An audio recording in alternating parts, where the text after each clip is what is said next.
We have to talk about the elephant in the room. I started this channel at the beginning of the year with 62 subscribers, and now I'm monetized.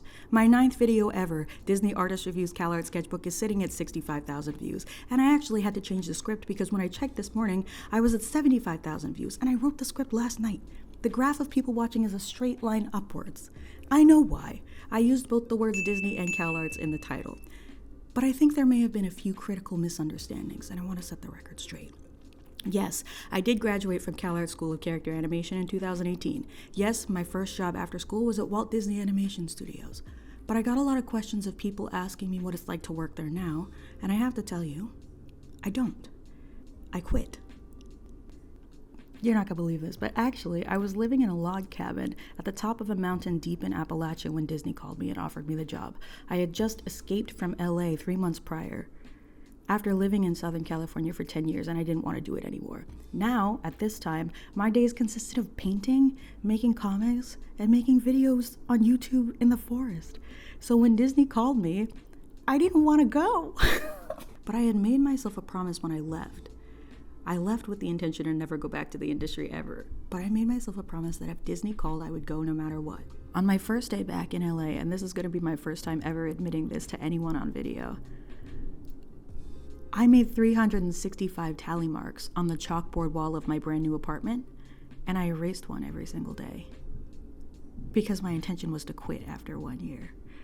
But COVID happened and I ended up staying. And I'm actually really glad that I ended up staying because I ended up working on 2 of the most artistically fulfilling projects that I think I'll ever work on in my life. The first one, little known fact about me, I am the person responsible for Disney's first transgender character. It's the Baymax short about a girl who gets her first period. I was working on that with just an editor and a director. Keep in mind, this is COVID. So the only projects that were happening at this time were animation. You need to go back 5 years and think about it. You couldn't film. There was no live action happening. Animation was saving the entertainment industry at this time. So we were just pumping it out. It's the only art form where you can work completely remote from each other without ever seeing each other and still get a finished, beautiful project out on time. So we were pumping a lot of content out for Disney Plus at this time, and I was a closeted transgender person. And so we were making a short about periods, and it was just natural to me to throw in a trans man who had a period. My director and the editor both thought that this was a really awesome idea, and somehow it made it all the way through without ever raising an alarm. I think people weren't paying attention, but there was a lot of backlash afterwards, and I'm pretty sure they probably regretted it. But that doesn't matter because I got it through. Here's an image, but it's illegal for me to show the actual image, so I redrew it and I mosaicked the original image, just so you know that it really was me. The second project that was a really big deal for me is a TV show called Disney Sketchbook. I'm episode 1. It's a live action show where I tell you my life story and show you how to draw my favorite Disney character, which is Kuzco from The Emperor's New Groove. Now, what they cut out of that episode is that is the movie that made me want to be an animator in the first place, and that 10 years later, I would befriend the supervising animator for that film at CalArts, and he would become my mentor, and he would change my life forever. Rest in peace to my homie Dale, because he did pass away. But in that episode, you can see my brand new fresh tattoo that I got for him on the back of my drawing hand. And I did that so that you would see it throughout the entire episode, right there on the back of my drawing hand. Shout out to my homie Dale. I had to, you know. He passed away before I could tell him that I got into the studio. He'd worked there his whole career. And for me, it felt like a very full circle moment. I could make an entire video on my 1 day shooting for that episode because it was one of the best days of my entire life. It was crazy. So many amazing things happened on that day that will never made it into the episode and no one will ever know except for the people who were on that shoot. Maybe I will make that video one day. Just let me know. Remind me. I'll do it later. Anyways, after I did those 2 things, I felt a little bit done, you know?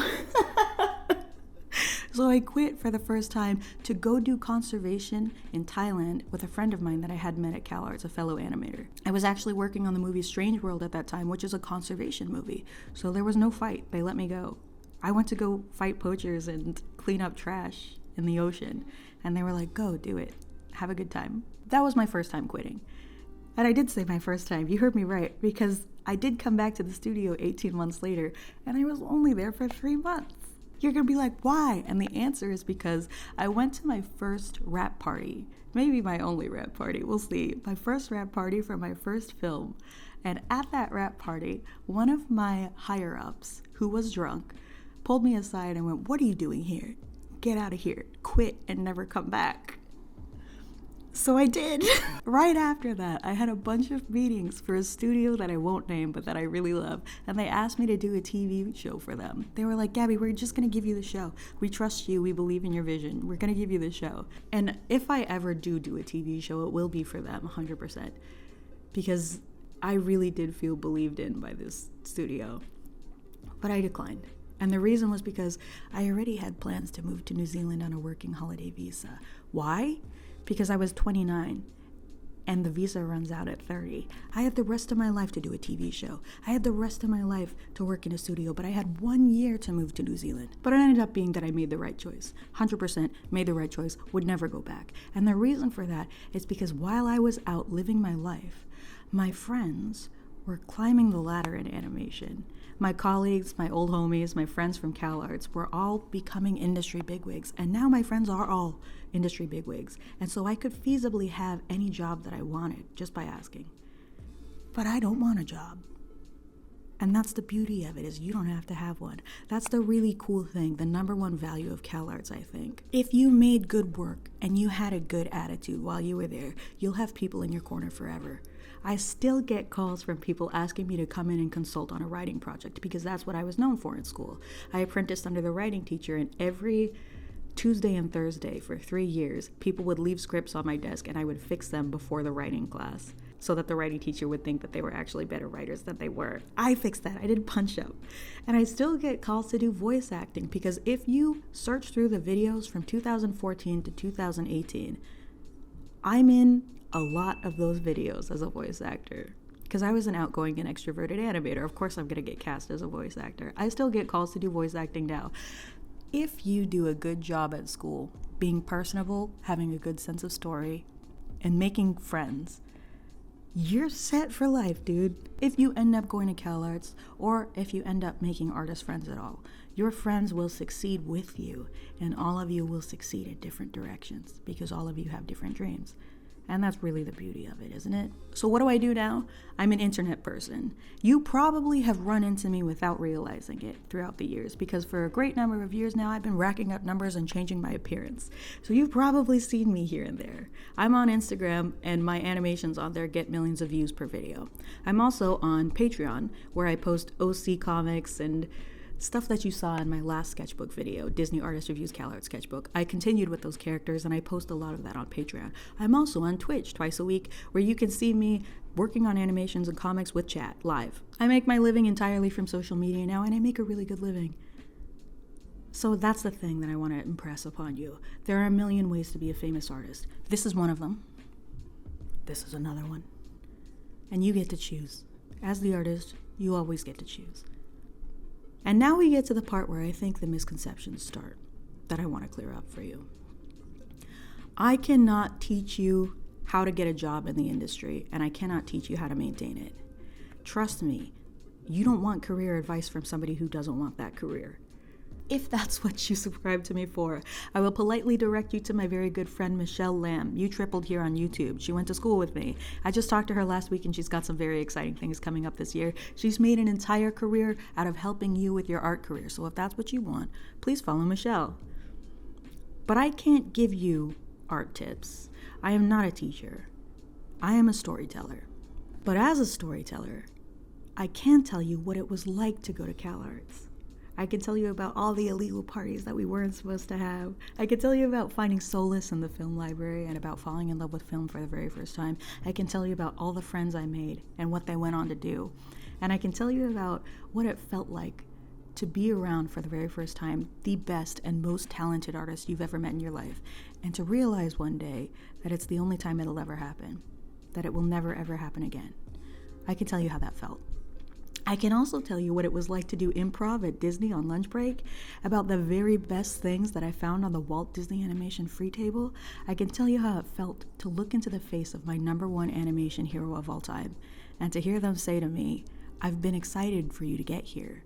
I think we should be friends." I could tell you about the senior coworker who who pulled me aside right after orientation and whispered to me, "Don't swallow the pixie dust," and how that became the most important piece of advice that I'd ever gotten in my life. I can also tell you how it felt to be working in the basement pod as an intern with a bunch of other bodies sweaty in the basement, nobody down there but us, and to hear through word of mouth that Shiyun Kim had just mentioned me on his podcast upstairs because he likes my work. I can tell you how I interviewed to be the studio barista, serve coffee to the animators because I really did not think that I would ever get a job in animation. And I can tell you about how just a few years later, I met an artist at Pixar who did that exact same thing and got in. I have a lot more to offer you than just tips about the art industry, because this is not an art channel. This is a channel about an artist's life. So I'm sorry for any confusion, but if you decide to stay, I think we'll have a really good time. Are you ready? Let's draw.